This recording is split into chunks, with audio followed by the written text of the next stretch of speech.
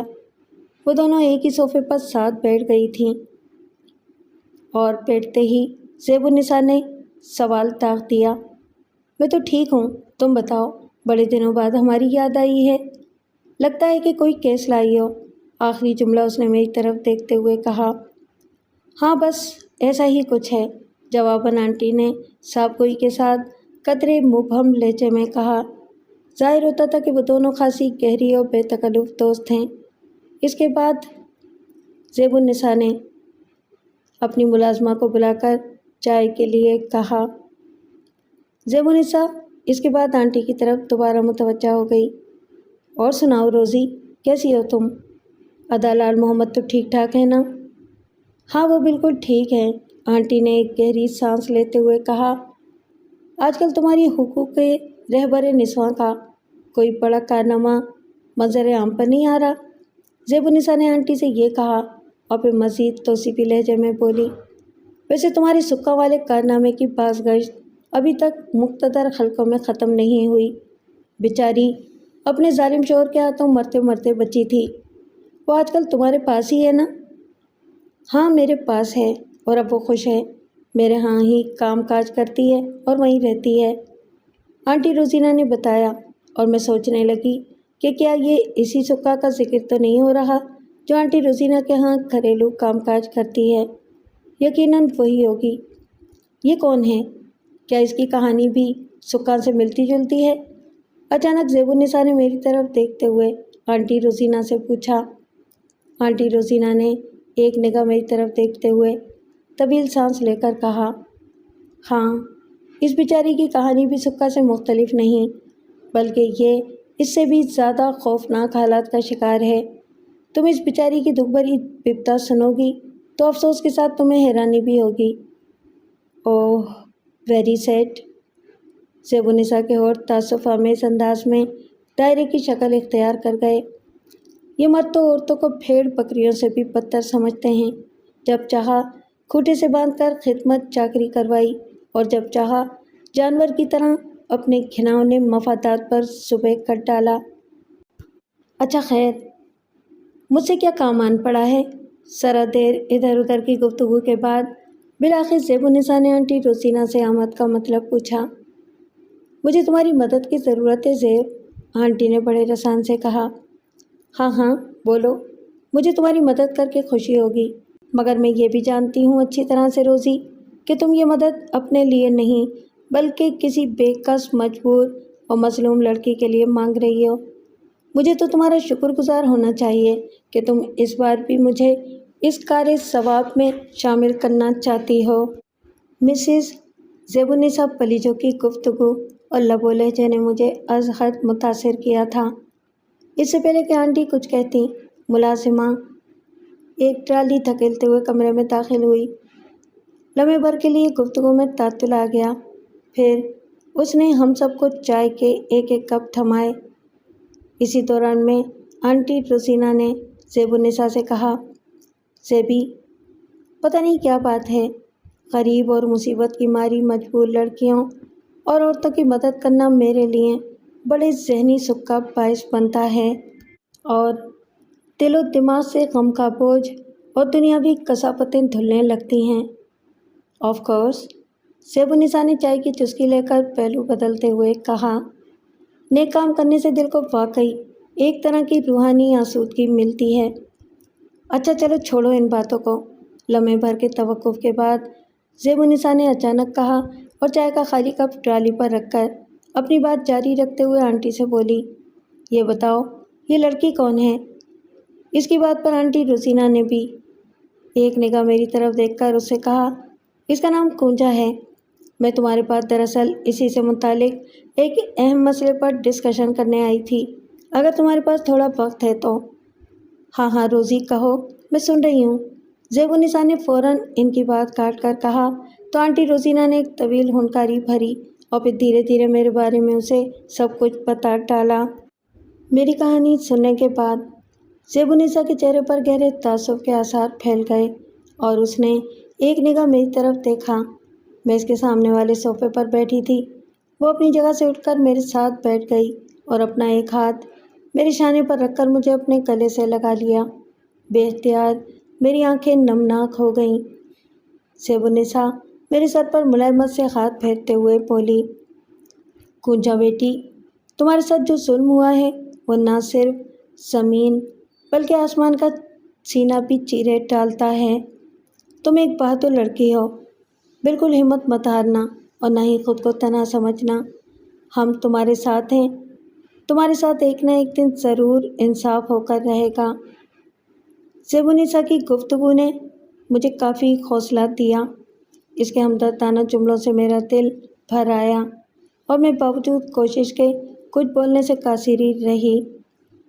میں چاہتی ہوں سے بھی کہ کنجا کی دکھ بھری داستان کو میڈیا بھرپور کوریج دے، لیکن یہ تبھی بہتر طور پر ہوگا جب یہ سب تمہارے جیسی سرگرم اور معروف آرگنائزر کی سرپرستی میں ہو، تاکہ ہر خاص عام کو وڈیرے عارف خان کی اصلیت کے بارے میں اچھی طرح سے علم ہو جائے۔ مجھے پورا یقین ہے کہ کنجا کی دردناک اسٹوری منظر عام پر آتے ہی چار دانگے عالم میں تہلکہ مچ جائے گا اور کوئی بعید نہیں کہ مقتدر حلقوں میں سے کسی کا ضمیر بیدار ہو جائے۔ ایگزیکٹلی، بالکل ٹھیک کہا تم نے روزی، سیبونسا پلیچو نے پرجوش انداز میں آنٹی کی تائید کرتے ہوئے کہا۔ میں ہر طرح سے تمہاری مدد کرنے کے لیے تیار ہوں، بلکہ مجھے تو اس کار خیر میں شامل ہونے کی بڑی خوشی ہو رہی ہے۔ بہرحال ہمیں بہت جلد اس ضمن میں واضح حکمت عملی بنا لینی چاہیے۔ میرے پاس ایک واضح لاہ عمل ہے، آنٹی روزینا نے پرسوچ لہجے میں کہا اور بولی، در حقیقت میں اس لاہ عمل پر تفصیل سے ڈسکشن کرنے ہی تمہارے پاس آئی تھی۔ ٹھیک ہے، آؤ میرے ساتھ دوسرے کمرے میں چل کر آرام سے باتیں کرتے ہیں۔ سیبونسا یہ کہہ کر اپنی جگہ سے اٹھ کھڑی ہوئی۔ پھر سیبونسا نے کھڑے کھڑے اپنی ملازمہ سونی کو پکارا اور اس سے کہا، میں ذرا مہمانوں کے ساتھ اندر اہم میٹنگ میں مصروف ہوں، کوئی فون یا کال آئے تو 2 گھنٹوں کے لیے ٹال دینا۔ جی بہتر بیگم صاحبہ، سونی نے موتبانہ سعادت مندی سے کہا۔ اس کے بعد سیبونسا ہمیں ایک دوسرے کمرے میں لے آئی۔ یہ نسبتاً چھوٹا کمرہ تھا مگر قدرے آرام دہ تھا۔ یہاں بھی ایئر کنڈیشن کی ٹھنڈک رچی ہوئی تھی۔ یہاں ایک کونے میں ایک خوبصورت اور آرام دہ مسیری بچھی ہوئی تھی۔ فرش پر بیش قیمت تبیز قالین بھی بچھا ہوا تھا، جس کے وسط میں بیت کی آرام دہ 4 عدد کرسیاں دھری تھیں۔ ہم تینوں بیت کی کرسیوں پر برائے جمان ہو گئے۔ سیبونسا نے ایک سوئچ دبا کر ٹیوب لائٹس روشن کر دیں۔ ہاں روزی، اب بتاؤ تمہارا آئندہ کا کیا لاہ عمل ہے؟ لمحے بھر کی خاموشی کے بعد سیبونسا نے آنٹی روزینا کی طرف دیکھتے ہوئے پوچھا۔ میں چاہتی ہوں کنجا اسٹوری کو پرنٹ میڈیا ہائی لائٹ کرے، آنٹی روزینا نے بلا تامل کہا، اور یہ کام جتنی جلدی ہو سکے ہمیں کر گزرنا چاہیے۔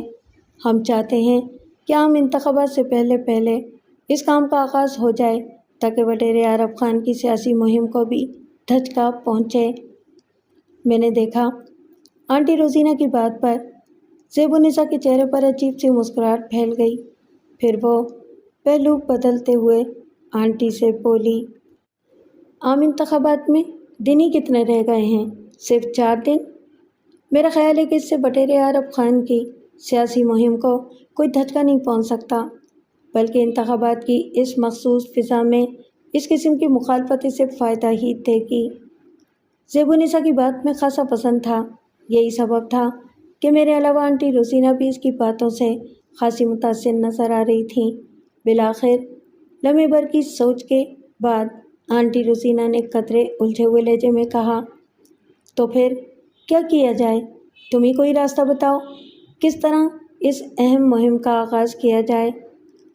آغاز تو خیر ہمیں کر ہی دینا چاہیے، لیکن اگر ہم قانون کے معاملات کو بھی ساتھ لے کر چلیں تو ہمیں خاطر خواہ فیڈ بیک مل سکتا ہے۔ تم نے دیکھا کہ وڈیرے عارف خان نے اپنی ذاتی جابرانہ طاقت رکھنے کے باوجود کنجا کو کس طرح قانون کی سلاخوں کے پیچھے دھکیل دیا۔ ورنہ میں سمجھتی ہوں کہ اس کے پاس بھیڑیا صفت، ہواریوں اور گماشتوں کی کمی نہیں ہے۔ سیب النساء نے کہا تو آنٹی کو جیسے اچانک ایک اہم نکتہ یاد آ گیا اور وہ فوراً بولی، اسی لیے تو میں کہتی ہوں کہ کونجا سے متعلق میں عارف خان کے خلاف جلد سے جلد اس مہم کا ہمیں آغاز کر دینا چاہیے، تاکہ یہ مسئلہ اتنا مشہور ہو جائے کہ اگر کبھی عارف خان کو اپنے کارندوں کے ذریعے کونجا کو راستے سے ہٹانے کی ضرورت پڑ جائے تو وہ ایسا کر نہ پائے، کیونکہ اس برننگ ایشو کے دوران میں اگر خدا نخواستہ کونجا کو کوئی نقصان پہنچانے کی کوشش کی گئی تو قانونی نقطۂ نظر سے پھندہ عارف خان کے گلے میں ہی فٹ ہوگا۔ ہاں، یہ بات تو منطقی لحاظ سے درست ہے، سیب النساء نے تائیدی لہجے میں کہا۔ ایسا کرتے ہیں، میں آج ہی اپنی تنظیم کے سیکرٹری اشاعت کو مطلع کر کے کل شام کو ادھر ہی ایک پریس کانفرنس بلاتی ہوں اور دوسری طرف اپنے کسی قابل وکیل کے ذریعے کونجا کا کیس بھی ختم کرانے کی کوشش کرتی ہوں۔ اتنا کہہ کر وہ میری طرف متوجہ ہوئی اور مجھ سے مخاطب ہو کر ملائمت سے بولی، کونجا، تمہیں ایک دو بار عدالت کے سامنے بھی پیش کیا گیا تھا، وہاں تم نے کون سا موقف اختیار کیا تھا؟ کیا تم نے وڈیرے عارف خان کے آدمیوں کو قتل کرنے کا اعتراف کیا تھا؟ جی ہاں، میں نے ہولے سے کھنکارتے ہوئے کہا اور مزید وضاحت کرتے ہوئے بولی، میں نے عدالت کے سامنے کہا تھا کہ چونکہ مجھ پر وڈیرے عارف خان اور اس کے کارندوں نے پہلے بھی مجرمانہ حملہ کیا تھا، اس لیے جب اسی نیت کے ساتھ دوبارہ اس کے دونوں کارندے، جنہوں نے پہلے بھی میری عزت کو کھلونا بنایا تھا، رات کی تاریکی میں مجھ پر حملہ آور ہوئے تھے، تو میں نے محض اپنے دفاع میں جوابی کارروائی کرتے ہوئے انہیں مار ڈالا تھا، اور یہ واقعہ میرے بھائی سائیں داد کے گھر میں پیش آیا تھا۔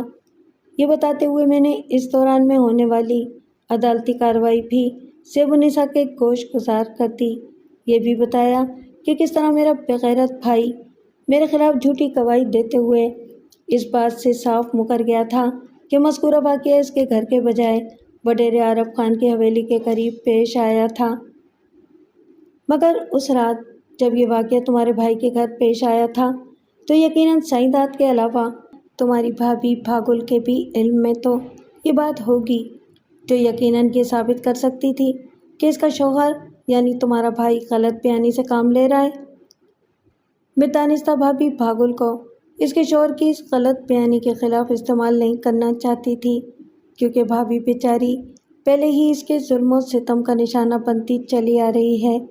میں نے جواب دیا۔ سیب النساء کے پرمتانت چہرے پر خاموشی چھا گئی، غالباً وہ میری مجبوری سمجھ چکی تھی۔ پھر وہ بڑے متاسفانہ لہجے میں بولی، کس قدر دکھ کی بات ہے کہ جن لوگوں نے سائیں داد کی بہن کو شرمناک ظلم کا نشانہ بنایا، انہی لوگوں کے ساتھ مل کر وہ ان کے مفادات کے لیے کام کر رہا ہے۔ میرا خیال ہے کہ ہمیں پہلے سر توڑ کوشش یہ کرنی چاہیے کہ کونجا پر جو قتل کا مقدمہ کیا گیا ہے کسی طرح اسے پلٹ کر وڈیرے عارف خان کے ہی خلاف الٹ دیا جائے تو ہمیں خاطر خواہ کامیابی حاصل ہو سکتی ہے۔ آنٹی روزینہ نے اچانک اپنا خیال ظاہر کرتے ہوئے سیب النساء سے کہا تو وہ بلا تامل اپنا سر ہلاتے ہوئے بولی، ایگزیکٹلی، میں بھی یہی چاہتی ہوں، لیکن اس سلسلے میں ہمیں ٹھوس گواہی بھی پیش کرنا ہوگی جو کونجا کی بھابھی ہی دے سکتی ہے، بلکہ ہمیں سچ کی خاطر اور جھوٹ کو بے نقاب کرنے کے لیے ذرا آگے تک جانا ہوگا، یعنی کونجا کی کہانی کو نئے سرے سے کھولنا ہوگا۔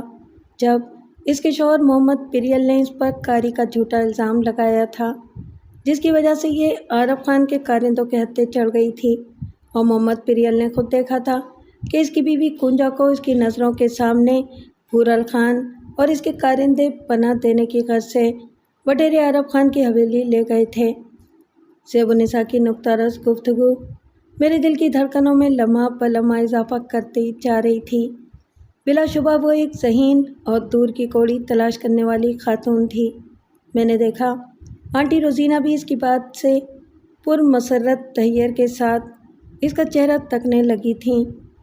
اسی اثنا میں سیب النساء نے دبے دبے جوش کے ساتھ مزید کہا، اب جب کہ محمد پریل کو اپنی فاش غلطی کا احساس ہو چکا ہے، تو ہمیں اسے تلاش کرنے کی ہر ممکن کوشش کرنا پڑے گی۔ اس کی اتنی ہی گواہی کافی ہوگی کہ اس نے اس رات بھورل خان اور اس کے کارندوں کے ساتھ اپنی بیوی کونجا کو جاتے ہوئے اپنی آنکھوں سے دیکھا تھا۔ خدا کی قسم سے بھی تم واقعی درست خطوط پر سوچ رہی ہو۔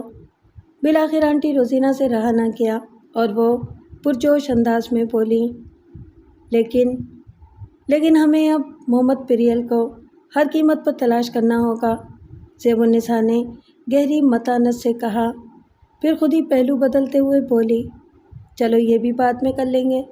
میں ایسا کرتی ہوں کہ سب سے پہلے پریس کانفرنس کا اہتمام کرتی ہوں، اس طرح ہم مرحلہ وار مشن کو آگے بڑھاتے رہیں گے۔ پھر تھوڑی دیر مزید بیٹھنے کے بعد میں اور آنٹی روزینہ واپس گھر لوٹ آئے۔ آنٹی روزینہ نے انکل لال کو اپنی آج کی مہم زیب النساء پلیجو کے بارے میں تفصیلاً آگاہ کیا، تو وہ بھی زیب النساء کی فراست اور جذبہ انسانیت سے متاثر ہوئے بغیر نہیں رہ سکے تھے۔ بھائی روزی، زیب النساء پلیجو تو واقعی ایک جینیس خاتون ہے۔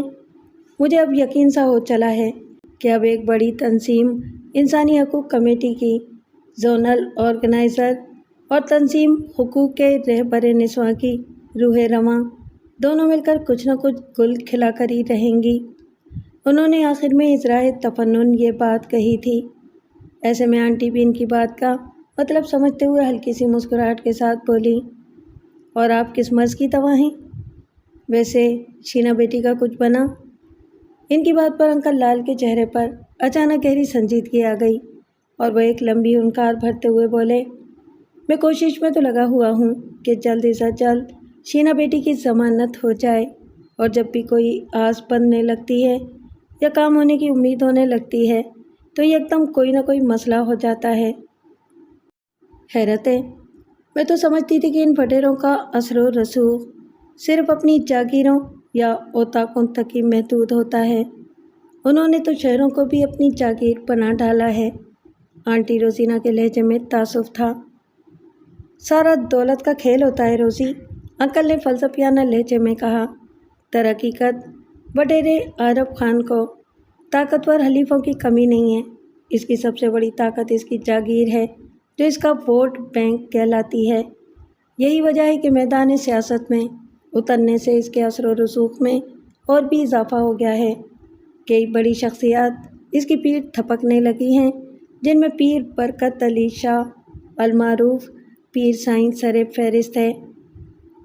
اس طرح اگر وڈیرا عارف خان الیکشن جیت گیا تو یہ تو اور بھی طاقتور بن کر ابھرے گا، آنٹی روزینہ نے پرتشویش لہجے میں کہا۔ کیوں، ڈر گئی ہیں پیچھے؟ انکل لال کی حصے مزہ پھر ابھر آئی۔ خیر ایسی بات بھی نہیں ہے، اب مجھے اللہ سائیں کی طاقت پر پورا ایمان و بھروسہ ہے۔ وہ راہ حق پر چلنے والوں کی ضرور مدد کرتا ہے، اور باطل قوتیں چاہے کتنی بھی طاقتور نظر آئیں، حق کے آگے بالآخر سر نگوں اور نابود ہو کر رہتی ہیں، آنٹی نے پورے اعتماد لہجے میں کہا، اور انکل لال طبیعی انداز میں دھیرے دھیرے اپنے سر کو اثباتی جنبش دینے لگے۔ اگلے دن دوپہر کے کھانے کے بعد تقریباً 4 بجے کے لگ بھگ میں اور آنٹی زیب النساء پلیجو کی رہائش گاہ پر پہنچے تو وہاں حسب توقع غیر معمولی چہل پہل نظر آئی۔ آج صبح کوئی 11 بجے کے قریب زیب النساء پلیجو نے فون کر کے آنٹی روزینہ کو مطلع کر دیا تھا کہ انہوں نے اپنے گھر میں ہی پریس کانفرنس کا اہتمام کر ڈالا ہے۔ شام 6 بجے سے پہلے مجھے ہر حال میں لے کر ان کے ہاں پہنچ جائیں۔ چنانچہ ہم 2 گھنٹے پہلے ہی نکل پڑے تھے۔ پریس کانفرنس کا اہتمام ایک بڑے سے ایئر کنڈیشن ہال کمرے میں کیا گیا تھا، جو بنگلے کے عقبی حصے میں کانفرنس روم کے طور پر استعمال ہوتا تھا، جہاں صوفے اور فولڈنگ چیئرز قطار در قطار پہلے سے لگا دی گئی تھیں۔ وہاں کافی لوگ جمع ہو گئے تھے۔ ان میں صحافی برادری سے متعلق حضرات کے علاوہ مختلف فلاحی تنظیم کے منتظم اور محتمم، سماجی کمیٹیوں کے صدر اور ارکان، نیز معزز افراد اور بالخصوص شعبہ ادب سے تعلق رکھنے والے سندھی اردو ادبی سنگت کا دانشور اور قلم قبیلے کے لوگ بھی شامل تھے۔ ازیں علاوہ جذبہ انسانی سے سرشار اور سماجی خدمات انجام دینے والے قابل وکلاء کی بار ایسوسی ایشن کے تنظیمی افراد بھی مدعو کیے گئے تھے۔ اتنے سارے لوگوں کو دیکھ کر میرا حوصلہ بند ہونے لگا تھا۔ یہ سب پڑھے لکھے اور معتبر طبقے سے تعلق رکھنے والے لوگ تھے۔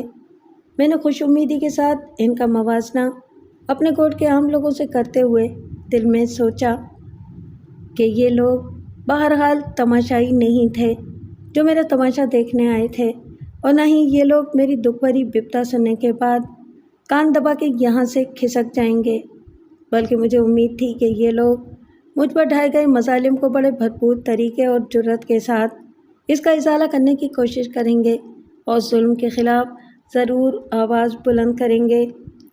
باہر تو 6 بجے تک وہ کانفرنس روم لوگوں سے بھر چکا تھا۔ سامنے والی دیوار کے ساتھ ایک خاصا بڑا مستطیل چبوترا نما ابھی بنا ہوا تھا جو قالین سے ڈھکا ہوا تھا۔ اس پر ایک لمبی میز دھری تھی جس کے عقب میں 8-10 کے قریب کرسیاں لگا دی گئی تھیں۔ میز کے اوپر درمیان میں ایک بڑا سا مائک بھی نظر آ رہا تھا۔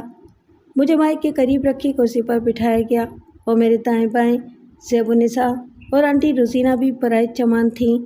اس طرح ترتیب بار ان دونوں خواتین سے متعلق تنظیموں کے عہدیدار ارکان بھی موجود تھے۔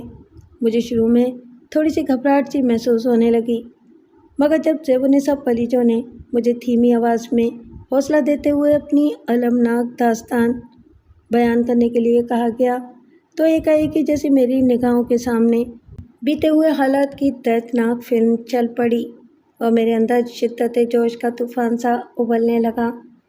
کن پٹیاں سلگنا شروع ہو گئیں، آنکھوں میں کرب اور چہرے پر غمناک سائے نمودار ہوتے چلے گئے۔ میں نے بمشکل اپنی جلتی ابلتی کیفیات پر قابو پایا اور دھیرے دھیرے اپنی بپتا سنانی شروع کر دی۔